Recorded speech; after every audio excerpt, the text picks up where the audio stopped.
Here in the second class of week 2, we are going to discuss a bit of the histories and genres of game music. And this will lead us through the different decades of audio technology and the current games and the music soundtracks that were heard right along with those games. Um, and so we are going to go all the way back to the sort of, I don't know, grandfather of game music technology before video games, before arcades, and the dawn of audio for electronic gaming came in the form of pinball machines. And pinball machines started out with the analog means and the physical means of ringing bells and sirens and turning on and off lights, and eventually got into actual electronic circuitry for more sounds and effects, and currently are just along the same technology as modern computers and gaming consoles, using digital circuitry for playback of music and sound effects and dialogue, right along with other advanced music systems. So, some of the first gaming experiences were in arcades filled with pinball machines, and that eventually led into more electronic and video gaming. So there used to be large rooms filled with these big machines that were making a whole lot of noise and trying to eat as many quarters as possible, called arcades. And we got arcade machines, popular like Pac-Man and Centipede and Donkey Kong.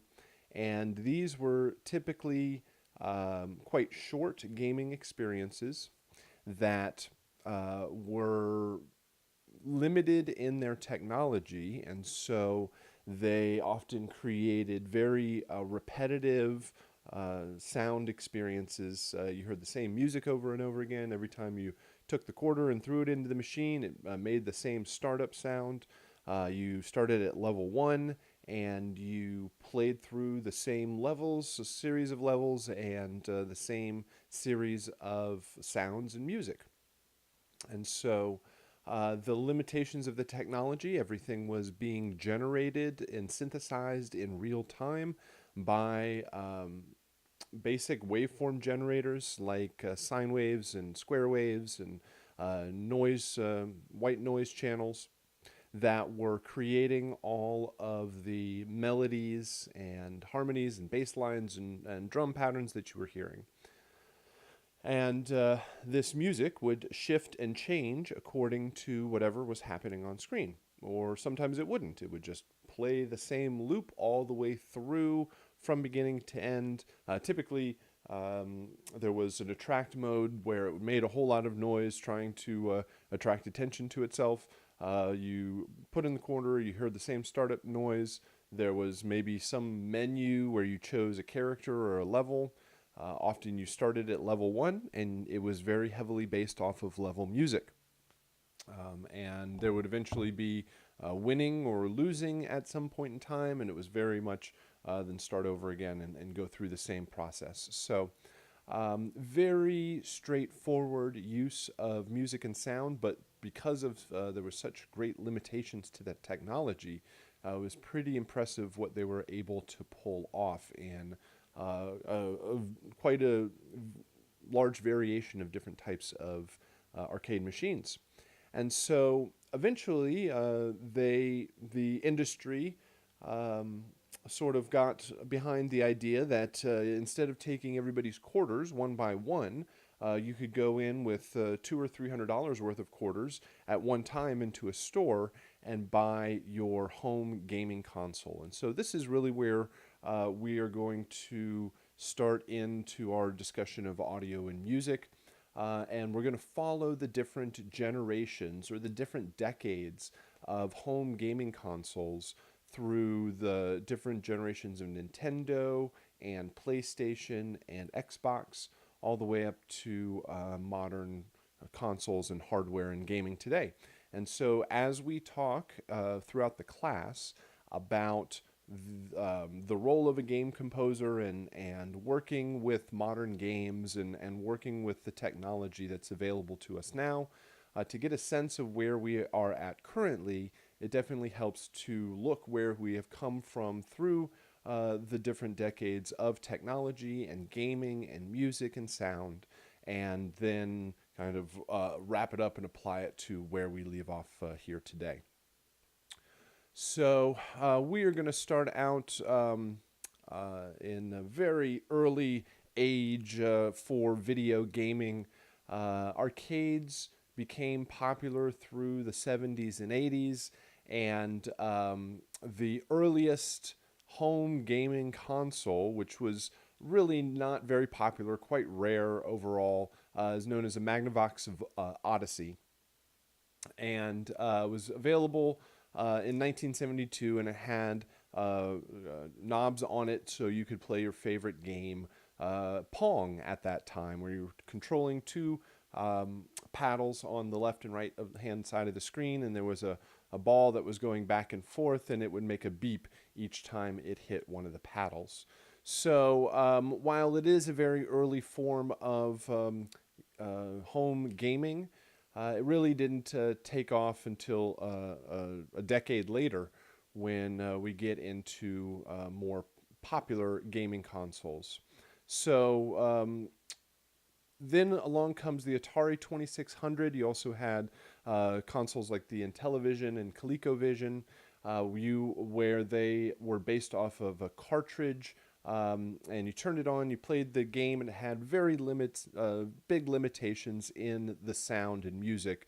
But at that time was absolutely amazing what was possible. So these games were just a couple of kilobytes big. There was no audio, there was no WAV files, no recorded sound. Everything was being synthesized and generated by the computer in real time. And it was very basic, multiple channel, simple waveforms like sine waves and square waves, where you were able to play a melody and a harmony and maybe some rhythm, but you also had to account for sound effects in there too. If anything needed to go bleep or bloop, then you had to reserve a particular channel for sound effects. So depends on how you wanted to work with sound effects in music at that time. But everything had to, your musician basically had to be a programmer, or you had to have a programmer that could also write music and understand how all of the technology worked at that time, because it was all code and generated in real time. So what probably became a real turning point for the industry in 1985, the Nintendo Entertainment System comes out. It was based off of the Famicom system in Japan that was released a couple of years earlier. And in early 80s, 82, 83, and 84, after Atari had become so popular and big, there were a lot of like knockoff games and technology that really didn't work. Things would crash, and all of the games, there was not a certain level of oversight by Atari. Like game companies would be making games for the Atari, and Atari wouldn't be aware of it. So there was a quality issue, and the games industry really crashed in the 80s, and nobody was buying games, and the technology was not living up to what was advertised. And so along comes the Nintendo and really kind of shifted this idea where everything was certified by the company and was guaranteed that it was going to work and work up to the specifications that was available. And so Nintendo certainly changed the market at that time, brought to the audience a lot of very, very popular games, and along with it, a lot of very popular melodies. So if you can Certainly, you probably have a couple of melodic themes rolling around in your brain from Nintendo games that you might have played in the past. And classics like the Super Mario Brothers theme and the Zelda theme, Tetris. There's a lot of very, very popular musical themes, and all of the music and soundtrack and sound effects that were heard at that time, again, were generated in real time with just a few simple waveform generators. One of the main reasons that Nintendo or music sounds very similar, sounds very identifiable, is that all of the compositions use the same basic palette of sounds, use the same grouping of instruments. So there were two pulse waves. These are square waves with variable pulse widths, and this gave you different kinds of timbres. These were mainly used for your melodies, counter melodies, harmonies. You couldn't play chords. Everything was only monophonic. So they had a whole lot of tricks, though, to really fake a lot of musical techniques. So chords would end up being very fast arpeggiation of notes that would go by in a very quick sequence to give you the sense of a chord. They would use very quick delays and reverbs to give a sense of, not reverbs, but use very quick delays to mimic reverbs and to give you a sense of a sound, multiple sounds playing. It was just the same sound repeated over and over again. They could, each sound, you could change the timbre of the sound very quickly. So you could do things like pitch ramps on the attack to give the sense of a tom sound, or you could do very quick portamento sweeps to give a new kind of timbre or sound that was unique. So it ends up becoming a pretty open palette, but you had to use a lot of little tricks to get to the types of sounds that you wanted. But again, what ended up happening is some very, very memorable pieces of music, even though you had very limited technology. So two pulse waveforms, one triangle waveform. This had no volume. It was mainly used for your bass lines. Had no volume control, but it did have pitch control and attack and release. One noise channel. This was often used for drums and sound effects. It was used for drum percussion kind of sounds. And the one PCM channel was a very limited 1-bit sampled waveform. You could basically draw in your own waveform and create your own sound effects, or you could do very limited synthesis of speech. You could do synthesis or sampling of basic percussion sounds, so you get like bongos and timpanis and steel drums and like Super Mario Brothers themes. So a very limited palette of sounds, but ends up allowing for a lot of very creative soundtracks. So at this time, very popular is platform games. And so along with the gaming console and the audio technology that was available at that time, we're going to take a look at popular game genres and the type of music that's required or sort of expected from an audience when they play these particular genres of games. So if somebody hires you for a sports game or a puzzle game or a kids game or a first-person shooter game or a open world adventure game, you may have a general sense of, along with a lot of like gameplay and research of particular styles of games, you get a sense of what the audience might expect from the music soundtrack and the types of instruments and sounds that are popular. So at this time, again, with pretty limited technology, the one of the popular types of games at that time was a platform game. Platform games like 2D platformer that you're working on currently in your project. You have a character that's mainly moving left and right. There was very little 3D games. It was mostly 2D games where you would move left and right. You could jump up and down. And it was like running and jumping and punching and shooting, and the games would be very heavily based off of levels. You would have level one, you would have to progress through in a particular way. There would often be level-based music that would loop around. There was less than, I think, 3.5 minutes of music in the original Super Mario Brothers game. I believe that the picture of Super Mario Brothers here that I pulled from Wikipedia is larger in size than the actual game was, because the original Super Mario Brothers game was around less than 100 kilobytes, and that image is around 150 kilobytes of just a picture downloaded on the off the internet.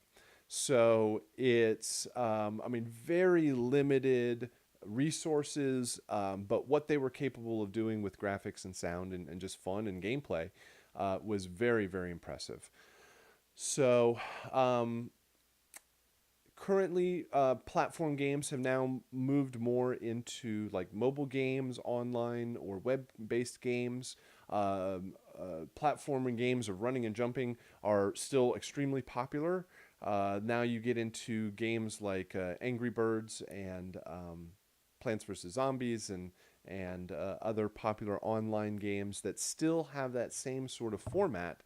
These are very great games to get involved with early on because their size and scope and the amount of audio that is needed for them and music is a little bit smaller than a lot of more newer and advanced games.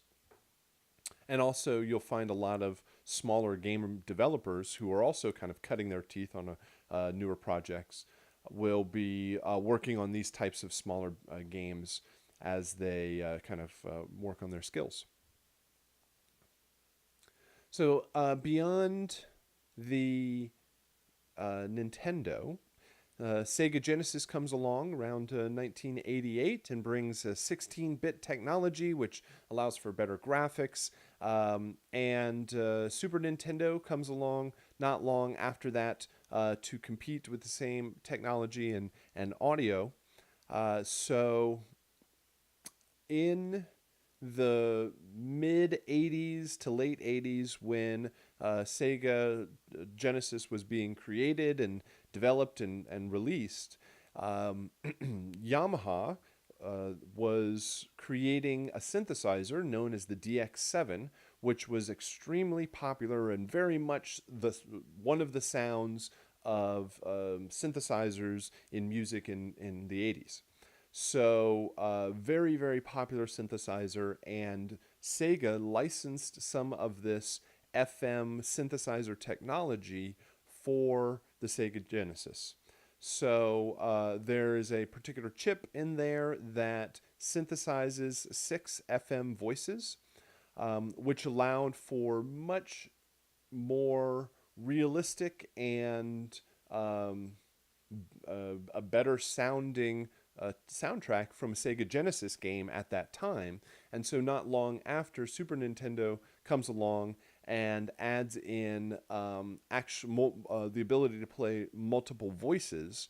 You could get 8 16-bit 32K voices, so they could actually play back sampled audio. But you didn't really have that much room on the cartridge. You're still only working with like a megabyte or two of space. So it was very limited samples. You could play 32 kilobyte samples, or 32 kilohertz, sorry, samples. But it was, you just had, mostly was a much lower resolution for your files. You have DSP technology like delay and filter. The Sega Genesis actually had a stereo output, but it was from the headphone jack on the front of the device.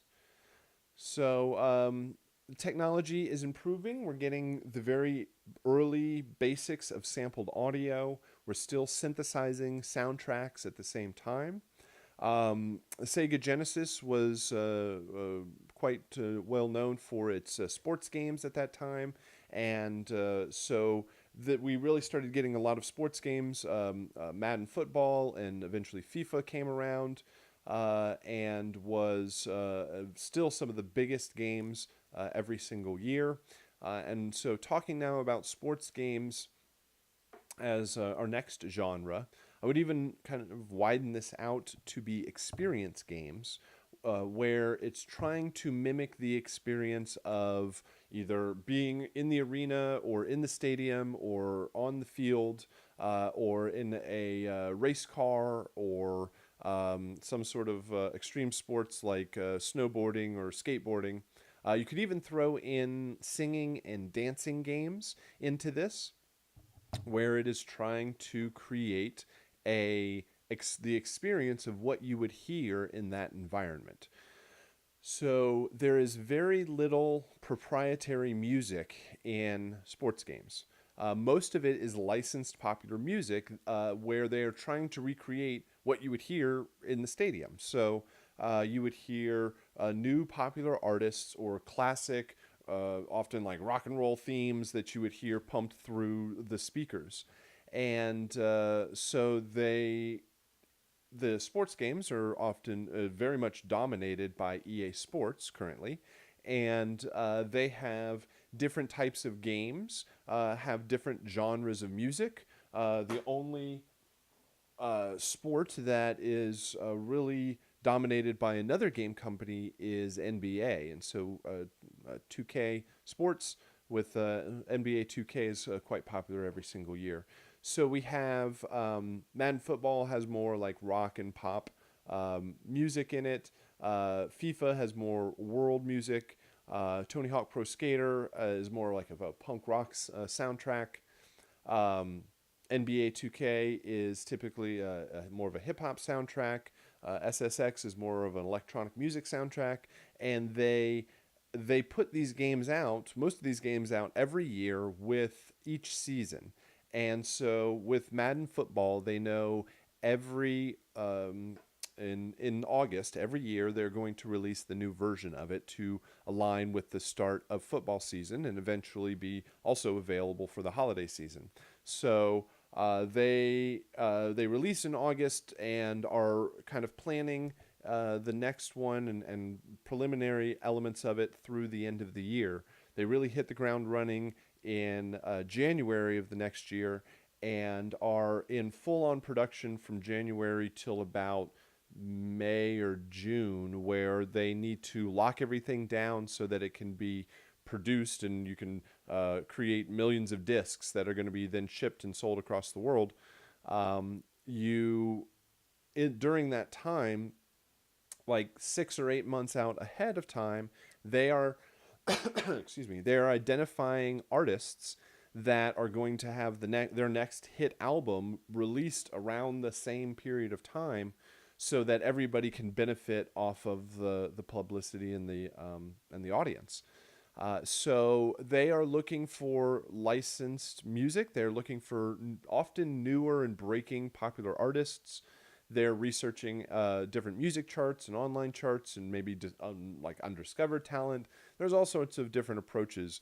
But one thing we've heard from them is that they don't really accept unrequested music, or unsolicited music. In that, for legal reasons, they can't accept a piece of music and listen to it in the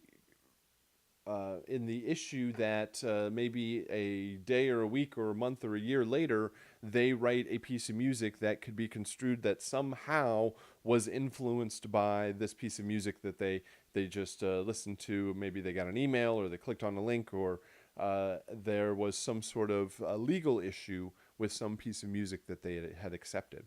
So they avoid that and only find the artist particularly request demos, and or contact their management or however they start the relationship.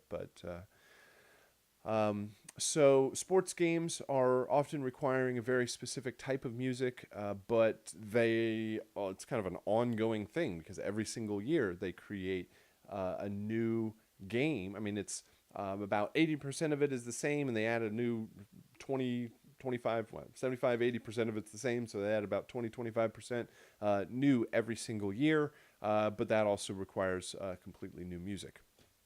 So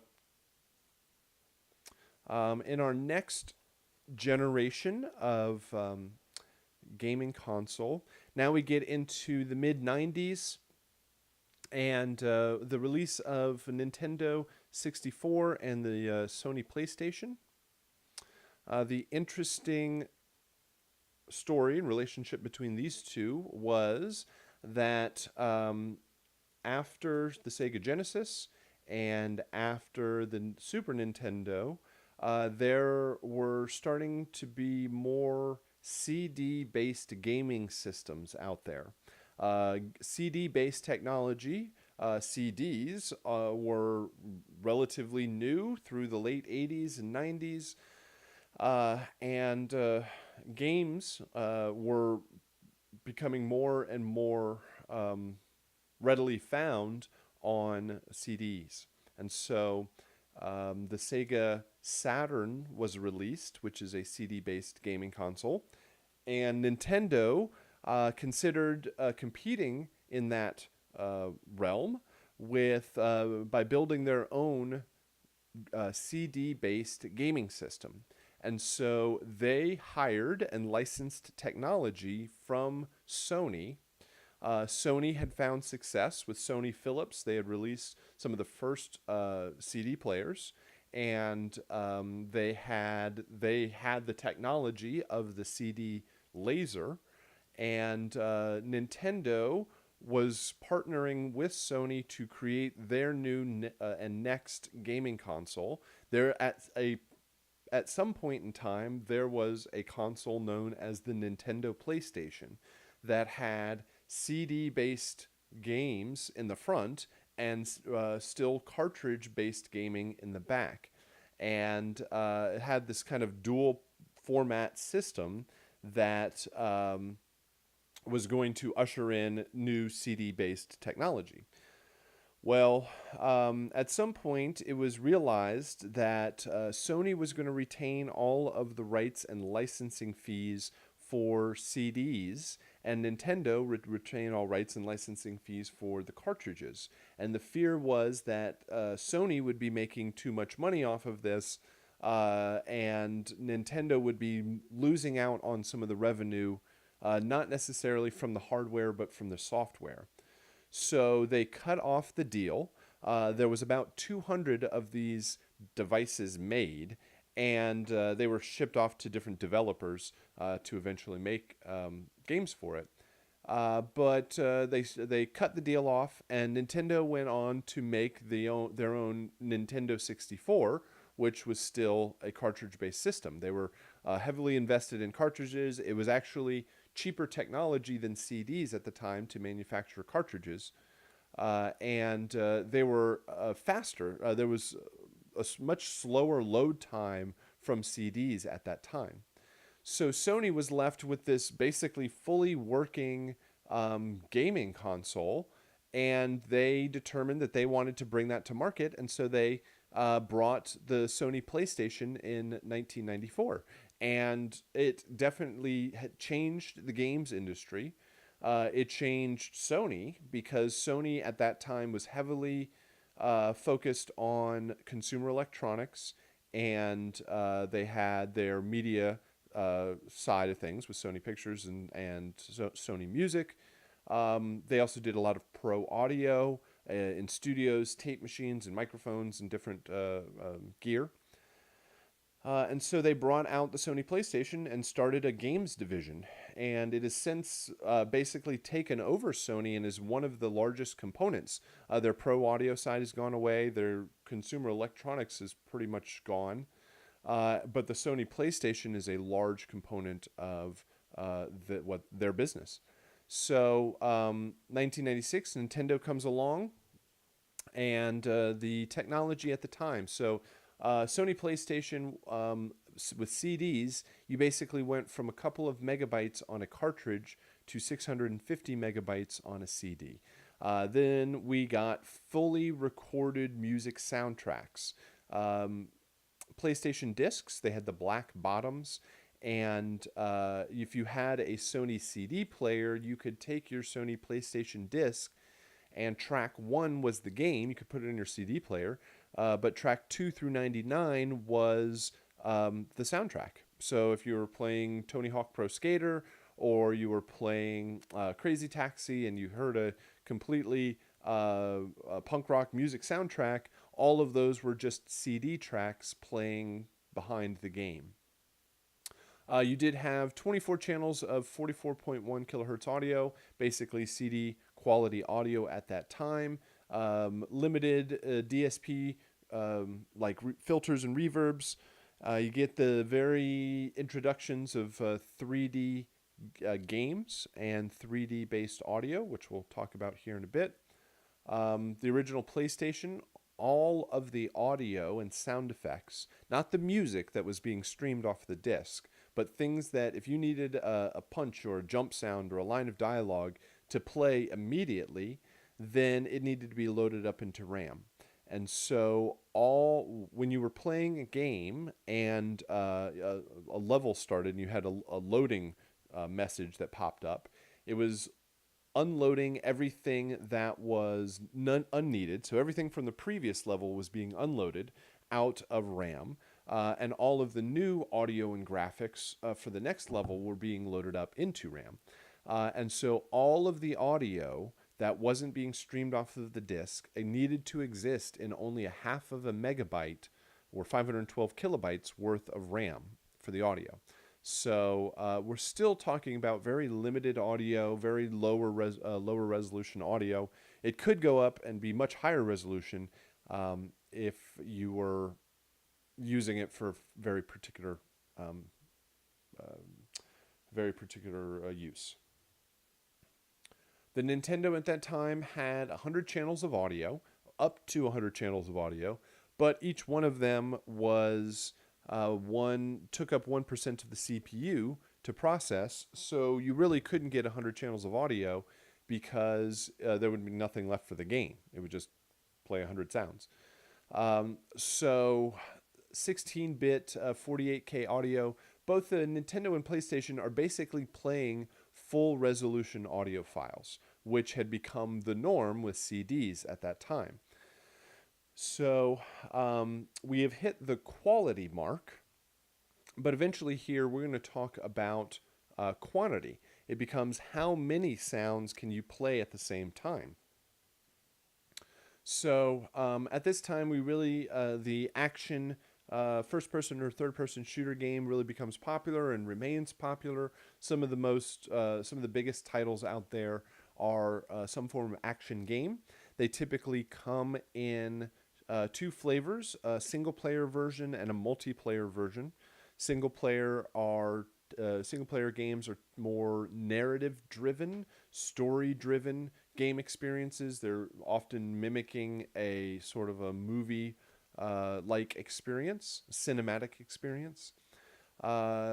So they have a lot of need, and especially more newer and modern games have a lot of need for very complex audio scenarios. And with the music, they are attracting talent they're often attracting Hollywood-style talent into the games industry because they are proven to be able to write on that level. This is often not the first type of game that you'll probably lead or become the sole composer on. You often work up to this point, working under different, working as an assistant and working as maybe a ghostwriter for other composers, and eventually these are proven composers that can generate a lot of various types of music and generate music on a scale of a lot of these soundtracks are full orchestral recordings and require a lot of detail and breadth. So these are big games with big budgets behind them. They're often hundreds of millions of dollars in their production and other hundreds of millions of dollars in their advertising and marketing, or at least some of the big ones are getting up to that point. And the they are often very linear music and story experiences, meaning that you are the hero of the story.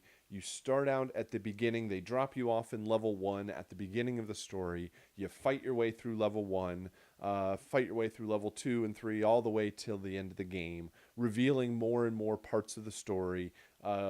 Difficulty getting harder and harder all the way through, but the music can be very deliberate and very linear in its nature.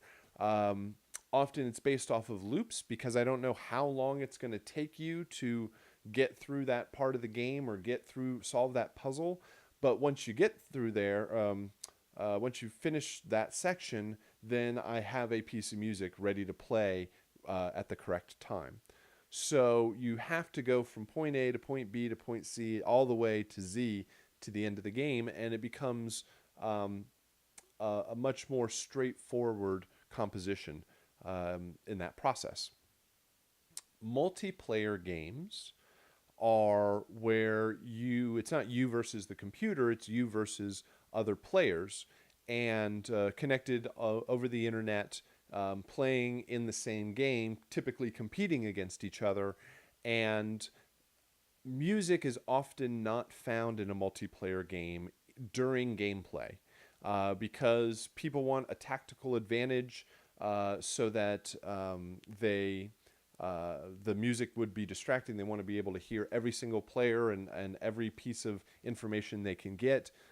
Music is often not found or even just turned off in a multiplayer experience. You'll get menu music. You'll get like win-lose music at the end of a match. You'll get scoreboard music, level select music, loadout music like weapons and armor and character and all that. But actually, during the gameplay, it relies mostly on sound effects. Probably one of the biggest examples of that doesn't follow it would be the Battlefront series of games, which is the Star Wars video game that basically has John Williams-esque music in the background. It's not John Williams, but it's Star Wars music. And you're playing the game, and it needs to feel like a Star Wars movie. It wouldn't feel like a Star Wars movie without the soundtrack playing in the background. So there are certain examples and variations from that idea, but mostly it's not as present. Our next generation of console brings us to the late 90s and the early 2000s with the Dreamcast and PlayStation.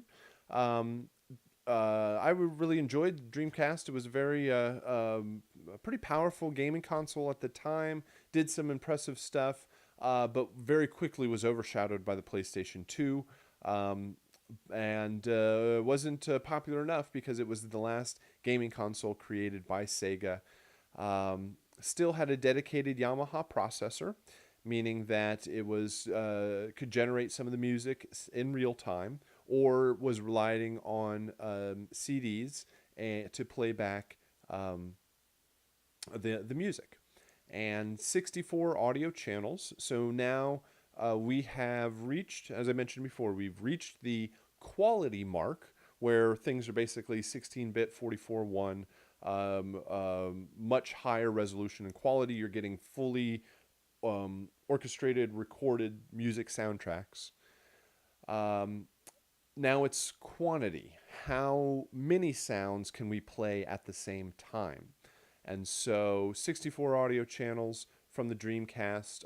Now we bumped up to 2 megabytes worth of RAM for the audio in both Dreamcast and PlayStation. PlayStation comes along and brings the DVD. Now we go from 650 megabyte CDs to 4.9 gigabyte DVDs. Brought much bigger games, much higher quality overall. You get 24 channels of 44.1 audio, CD quality sound streaming from the disc, real-time filter and reverb. But remembering all the PlayStation 2 games you might have played, all of the audio for a particular level at that time existed only in 2 megabytes worth of RAM. It was being loaded and unloaded at certain times, but it was still limited in the amount of audio that was able to be played at any one time. At the same time, in 2001, we get the Nintendo GameCube. Nintendo jumps onto the CD-based bandwagon, but they come out with the really kind of the smaller CDs. And by that point, Nintendo really wasn't pushing the technology envelope. Their graphics and the hardware and the capabilities were not matching what PlayStation and Xbox was doing, but Nintendo was focused elsewhere and still is. They are focused on the gameplay experience. You're going to get an amazing Mario game. You're going to get an amazing Zelda game. Just the overall experience of playing their games is very much audience focused, and they have a very rabid audience of fans out there. But they don't really need to push on the technology side of things, or at least not in just the traditional, the graphics need to be the best and the audio needs to be the best capability and technology. So the Xbox comes along. Microsoft had certainly been dominating people's offices in PCs with Windows for a very, very long time. And so they wanted to take over the people's living rooms also. They'd been involved in so much gaming on the PC. They also wanted to bring that to a home gaming console.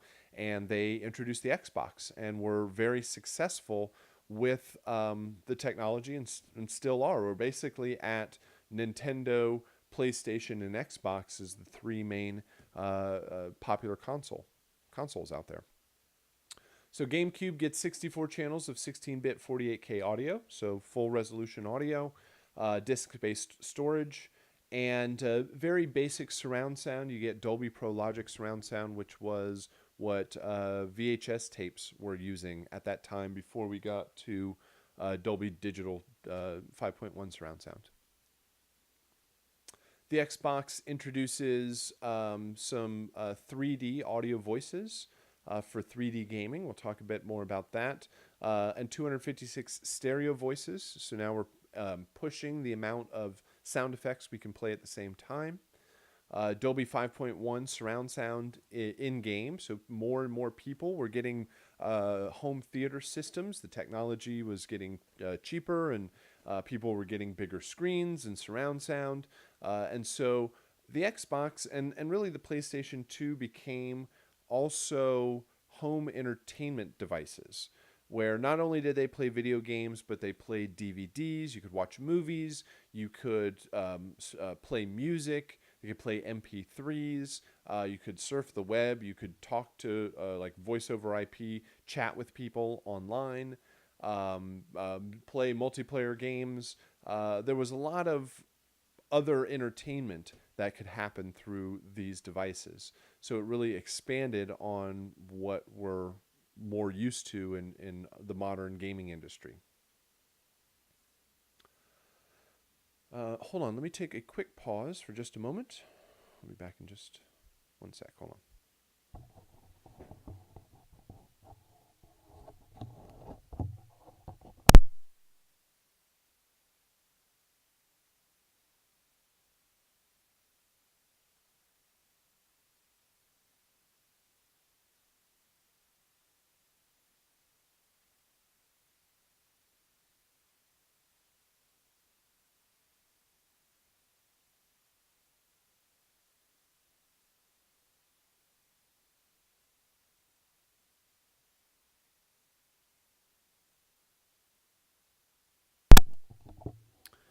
So, as mentioned before,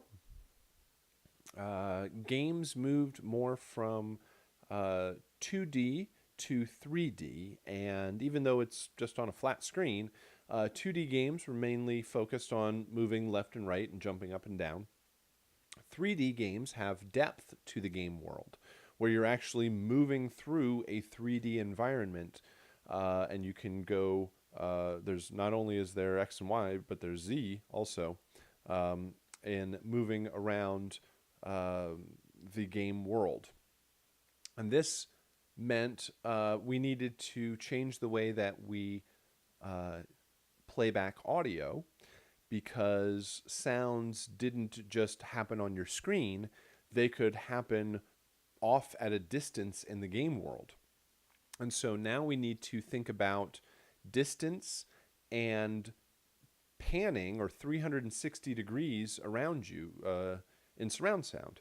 Either actually playing it back in surround sound, like on a surround home theater system, or just on a pair of stereo speakers or on headphones, giving the sense that the sound surrounds you and it comes from behind you and in front of you and to the left and right, so that if you hear a sound off to the distance in the left, you can turn in that direction and head in that direction in the game and actually find the source of that sound. So we started working more with distance and panning. And distance in a game is tied to volume, where the closer you are to a sound, the louder it is. The farther away from the sound, the less you hear it, until eventually you'll get to a point where you don't hear it at all. And so we have this idea of minimum and maximum radius, where if you are within the minimum radius, this is the smallest radius, this is the closest proximity to the sound. If you are within that minimum radius, that is the loudest the sound is ever going to be. Typically, it's full volume. Take the difference between a jet airliner and a bee. If a bee is flying right next to your ear, then it is going to be the loudest you're ever going to hear it, which may not certainly be as loud as a jet plane.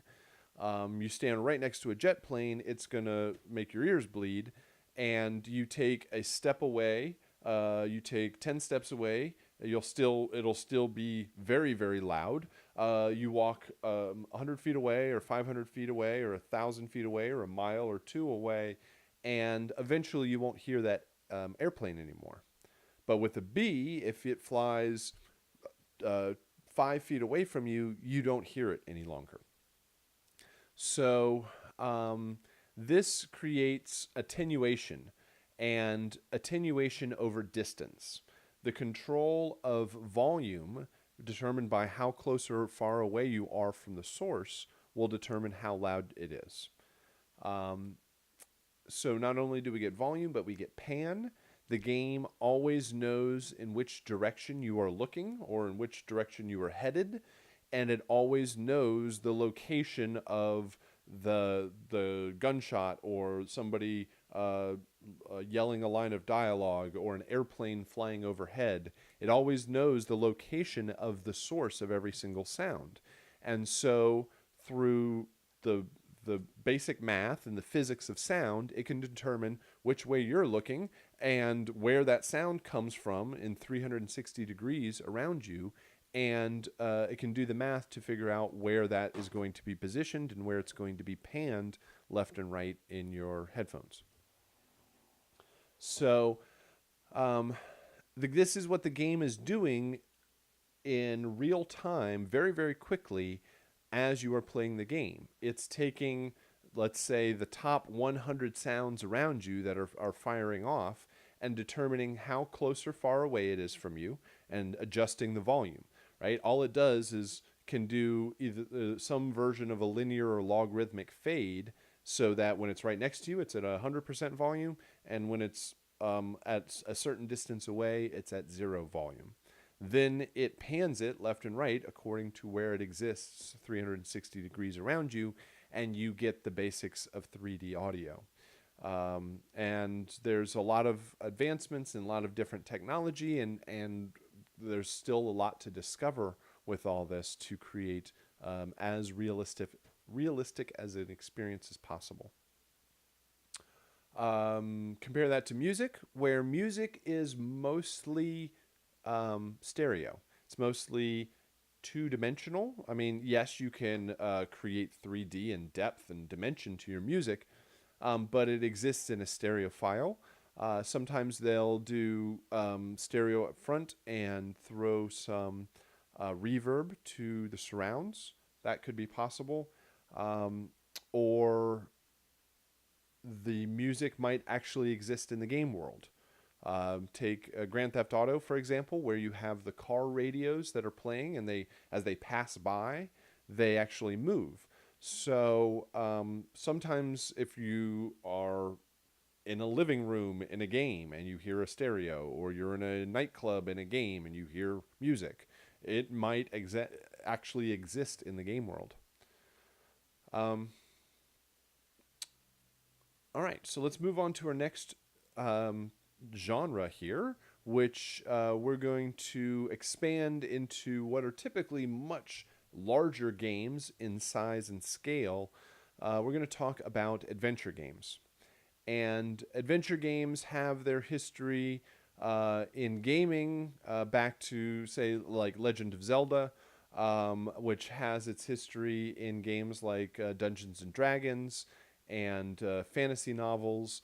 There is the traditional, more like there's a fantasy type of role-playing game, an adventure game, and I also throw certain games like like Rockstar games, Grand Theft Auto and Red Dead Redemption into that same category, because we're going to talk about open world exploration games, where it's a much less linear gaming experience, which becomes much more difficult for the composer to determine what you are going to be doing or what the player is going to be doing at any time.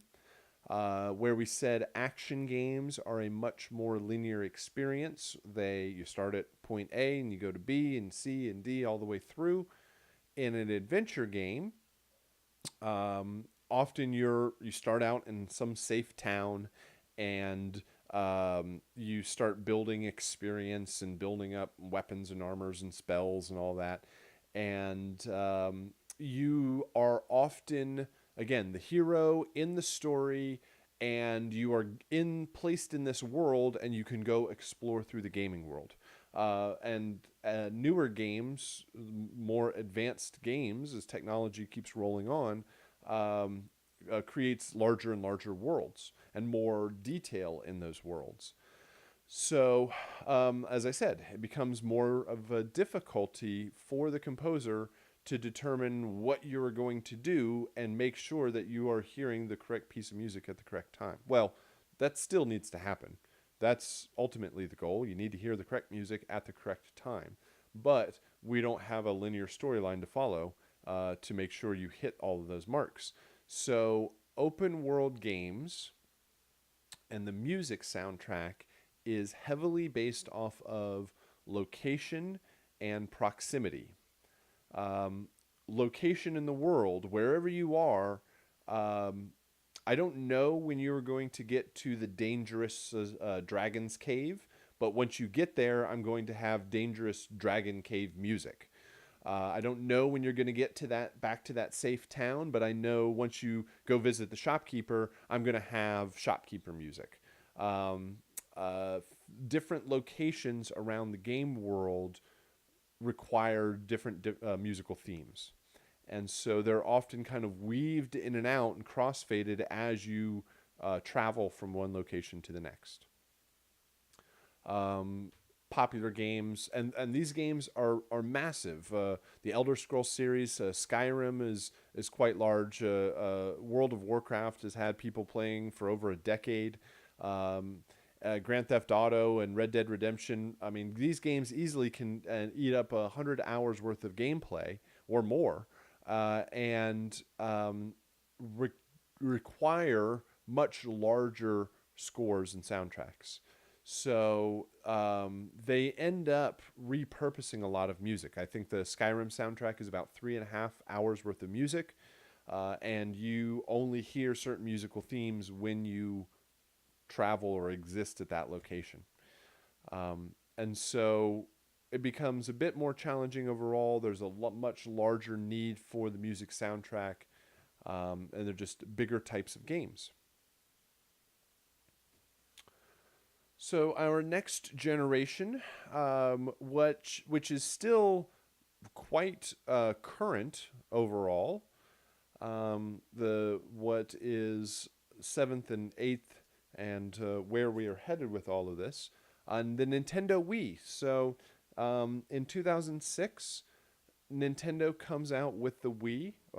Extremely popular, was and well, yeah, is and was the most gaming no the most popular gaming console, best selling game console out there of all time.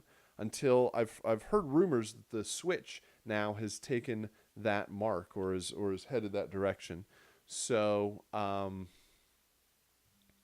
very popular. Still didn't push the technology envelope in graphics and sound. It was limited to 88 megabytes worth of RAM, 64 channels, well, 88 megabytes total worth of RAM.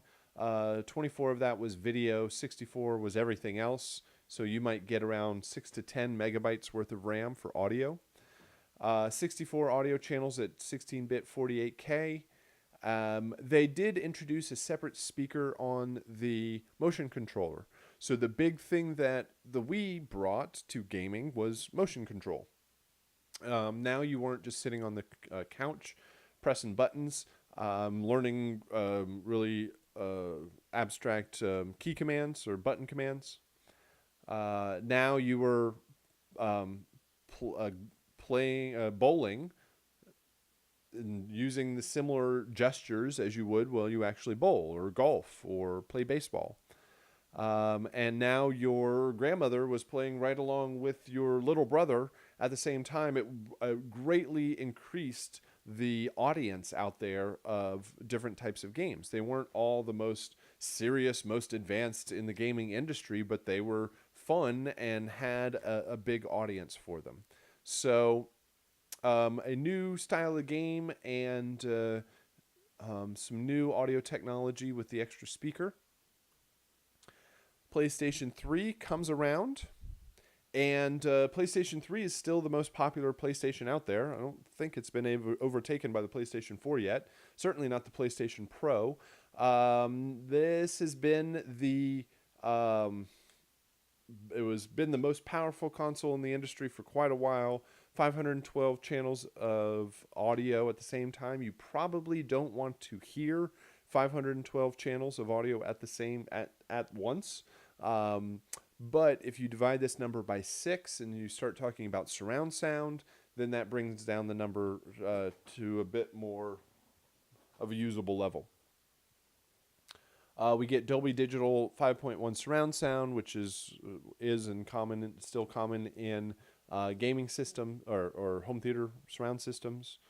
We get 256 megabytes of shared memory, 256 megabytes of video memory. So you had a half a gigabyte of total RAM, half of which was dedicated to video. Everything else shared the other half. And so at about 10% or so for the audio, you get about 25 megabytes of RAM. So still pretty limited overall, but what they were capable of doing with the technology was quite impressive. A lot of it was streaming off of the Blu-ray disc. And so while the Xbox was using 4.9 gigabyte DVDs, the PlayStation 3 was using the new Blu-ray technology that was being introduced at that time. And Sony invented the Blu-ray format, and it is their proprietary technology. PlayStation, that's why if you made a game at that time for both Xbox and PlayStation, you had to make sure it still fit on the Xbox, on the DVD. But if you were making a game solely for the PlayStation 3, you could use up the entire 50 gigabytes. And so you saw some pretty impressive, very large games on the PlayStation. Xbox 360, very similar in its capabilities, except for the DVD had a half a gigabyte worth of RAM, 5.1 Dolby Digital playback, 256 channels of audio. So very comparable overall. Surround sound in game became increasingly popular at this time, as I mentioned, as more and more people started getting home theater surround sound systems. And so games now have to account for this in real time. And they can change and adjust the mix on the fly. While you are playing the game, you can just go in the options and switch between stereo and 5.1, and it remixes. Unlike a DVD that has two, like if your movie, a 3 hour long movie, has a 3 hour long audio file on it. It has one that's a stereo and one that's 5.1 surround sound. But in a game, it just everything's being mixed in real time by the computer, so the computer just switches between a stereo mix and a 5.1 mix. The most useful channel format for a surround sound mix is a mono file.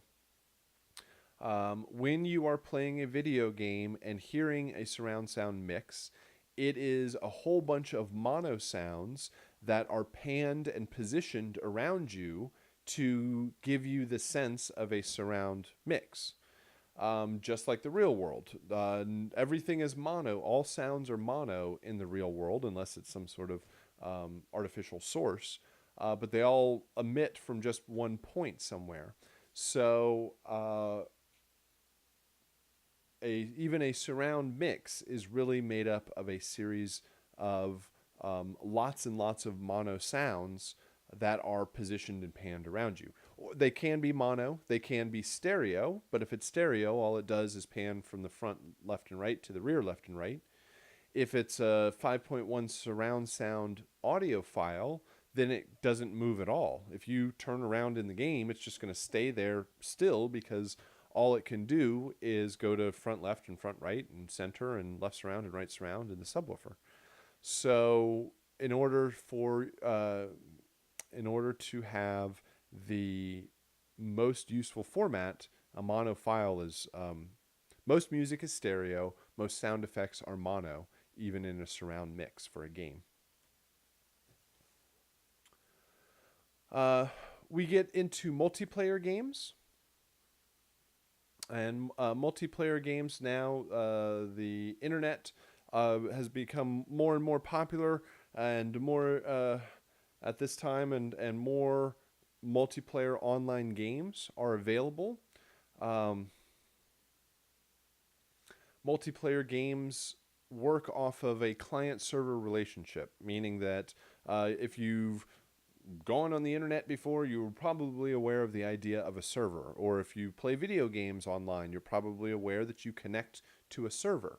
Your game console or your computer is called the client, and when you make a sound in the game, your computer says, okay, they've just shot their weapon, so I just went bang, and it tells the server, hey server, this sound right here positioned at this point went bang.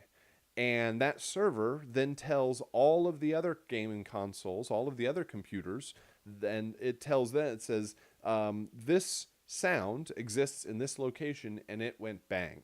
And so all of the other game consoles then say, okay, and they make a bang sound right at that location. It's a little bit of a game of telephone. It doesn't actually send audio or sounds or music back and forth. Because everybody has the same game and the same disk, they all have the same files. It's just transferring control information back and forth. It's kind of, sort of, but not really at all like MIDI. In the just the concept and the idea, that it's the difference between WAV files and MIDI. WAV files are big files, but they are the exact recording of the audio. MIDI files are really small. They're just controlling or instructing some synthesizer how to play back the music or the sound.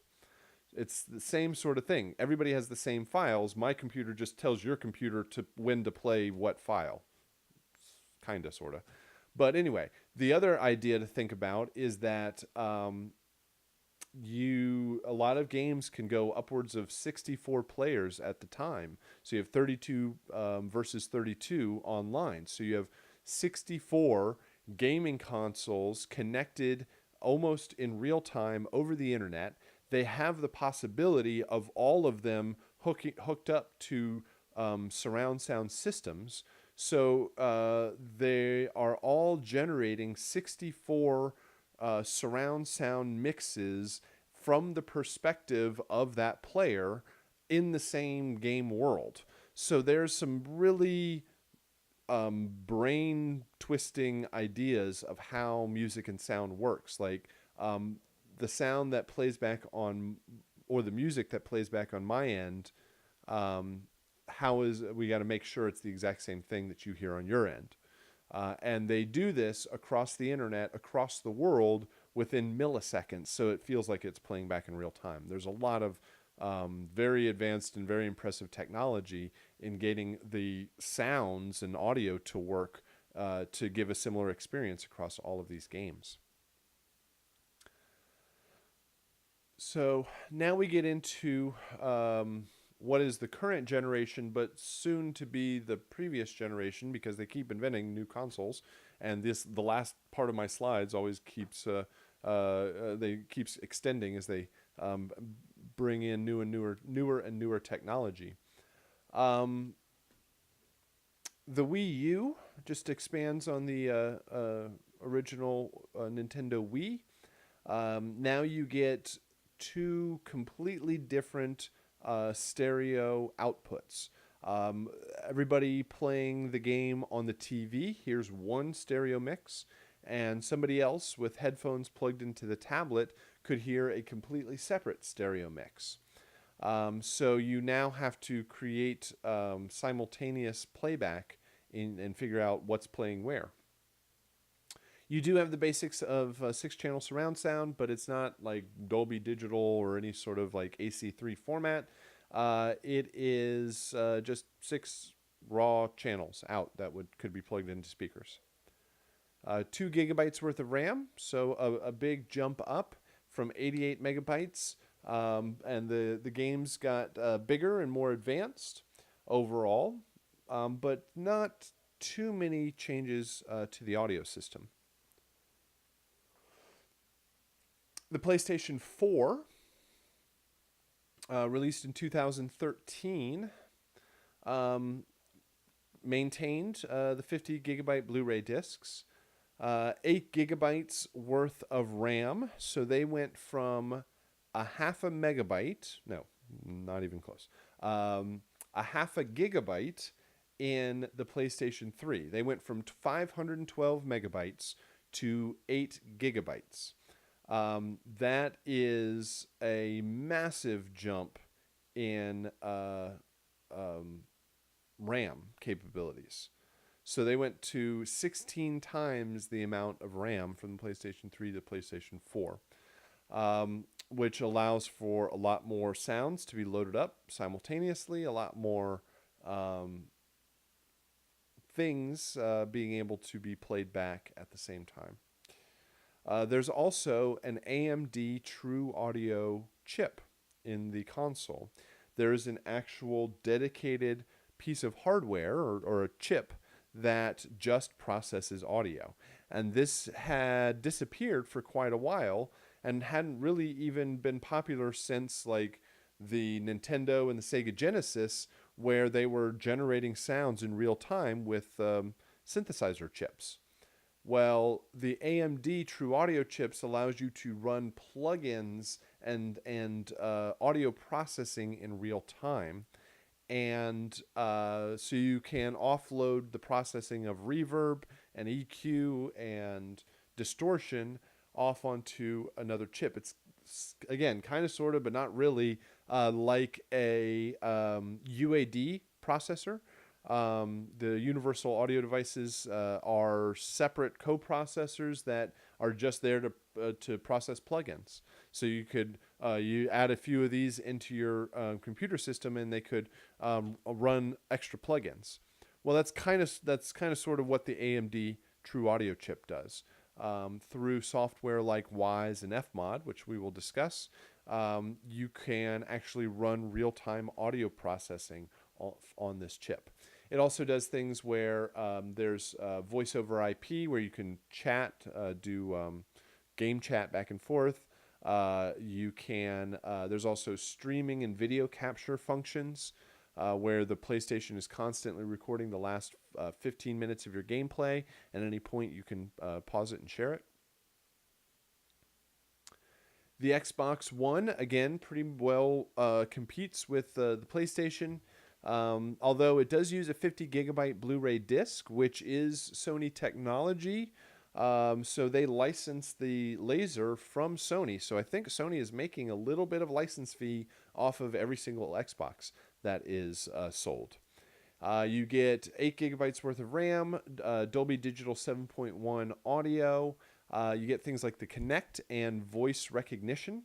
So you can talk to your Xbox now and it understands you, which is a difficult...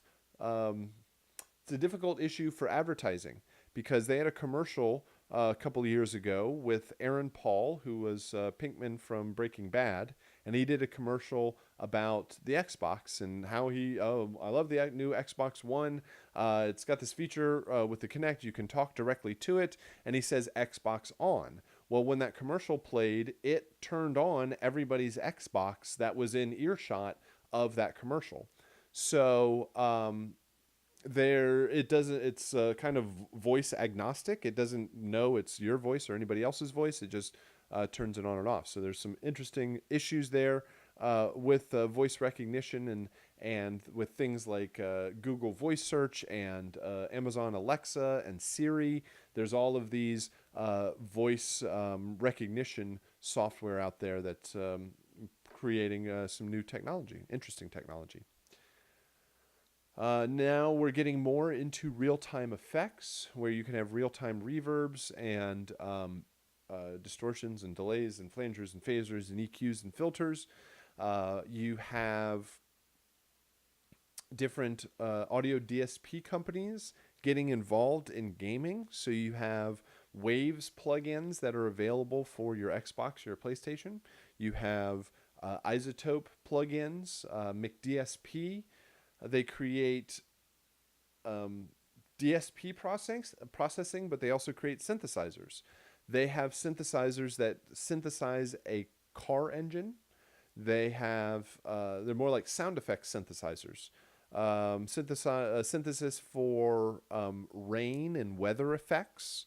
They have synthesis for metal impacts like arrows and swords and shields.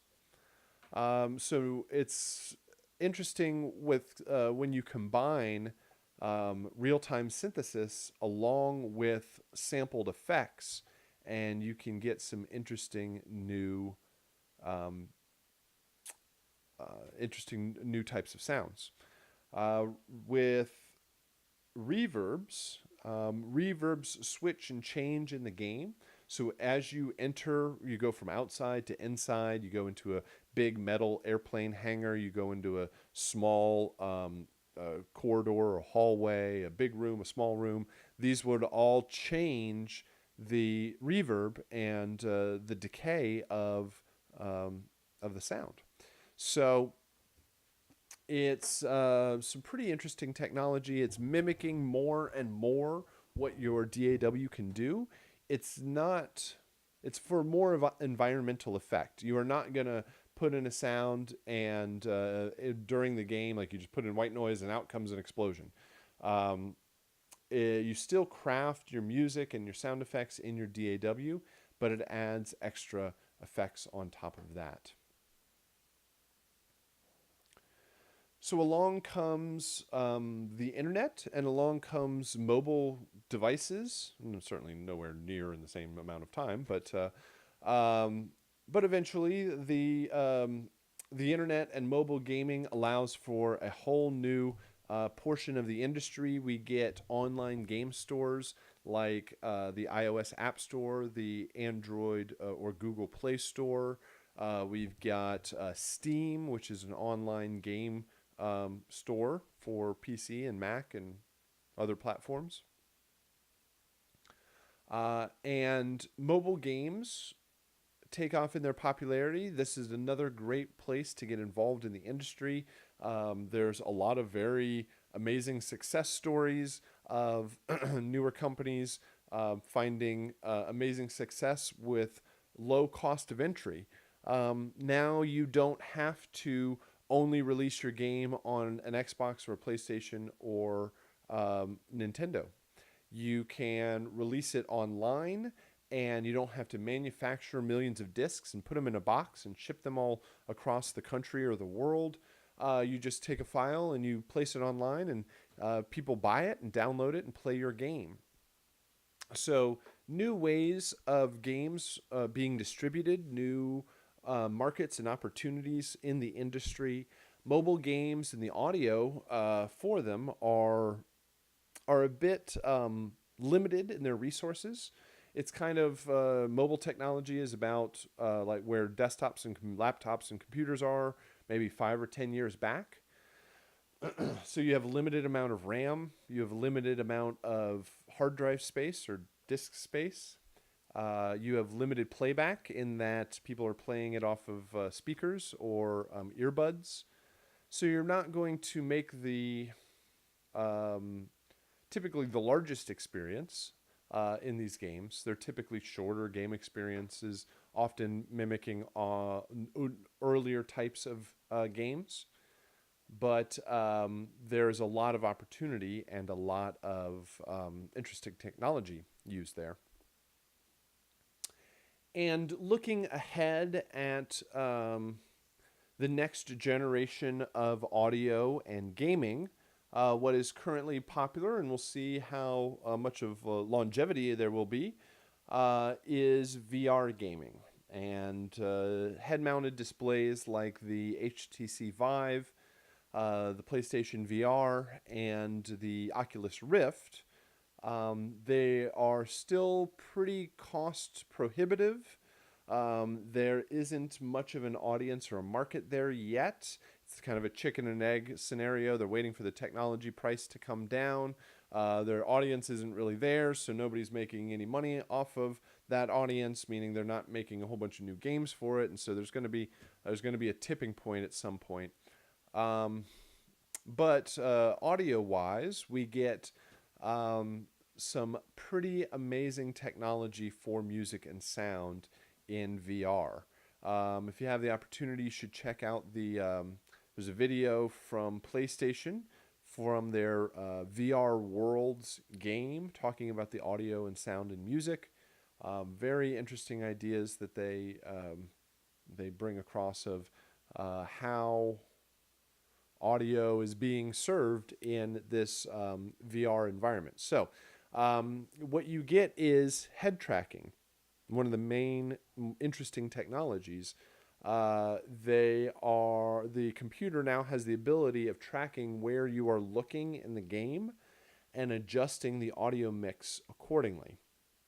So, we're using technologies like binaural recording, which basically puts two microphones in the same distance apart, similar to where a human ears would be, and separates it with what often mimics and mocks up a head, and you get things like the Neumann head, which is looks like a mannequin's head that has density and weight to it, and there's two microphones stuck in the ears, and it records a very realistic sort of mimic of how a human would perceive and hear what's going on around it.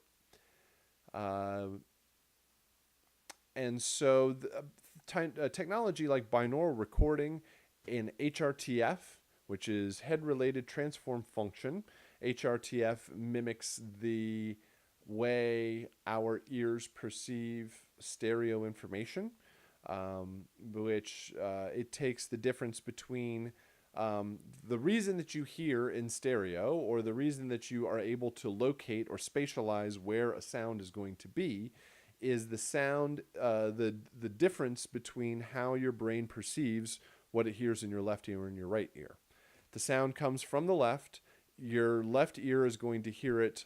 There's going to be louder volume, a slightly louder volume, a slightly sooner. So there's a slight timing difference.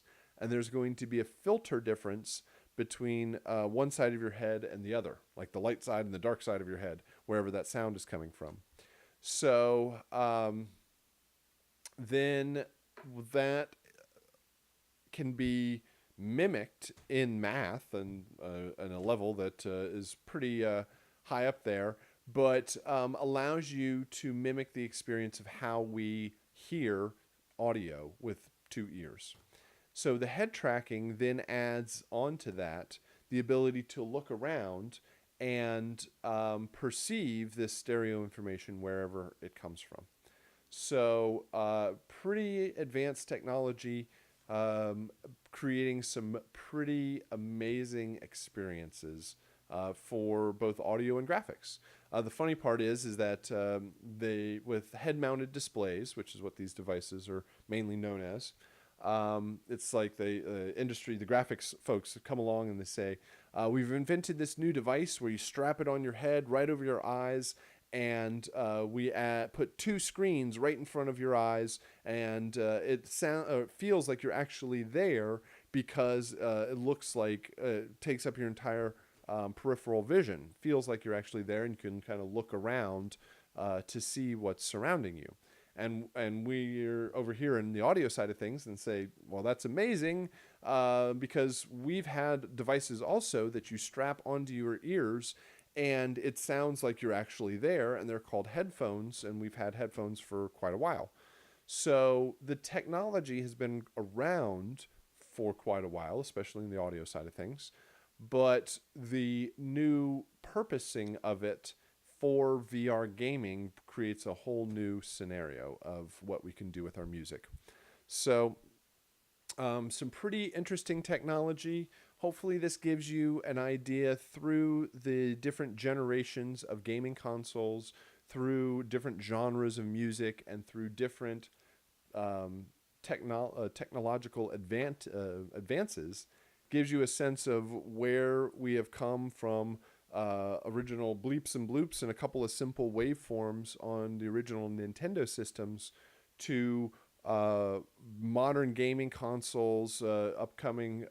We've got like the Xbox Scorpio that's coming, and PlayStation Pro has been released, and whatever comes with the next couple of generations of consoles. We have a lot of power. They're high quality, and just pushing the technology in new and different ways. So it's one of the best parts about the games industry is there's not a lot of folks that have been doing it the same thing over and over again for decades. And it's just constantly pushing the media forward. It's all brand new. It presents a lot of new opportunity for people entering the industry also. And it's a great side of things to get involved in. So please let me know if you have any questions. I'll stick around for a few minutes after the chat, in the chat. And if you have any questions otherwise, you can send me email or message me on FSO. Otherwise, have a good rest of your day, and I will see you again next time. Thanks a lot.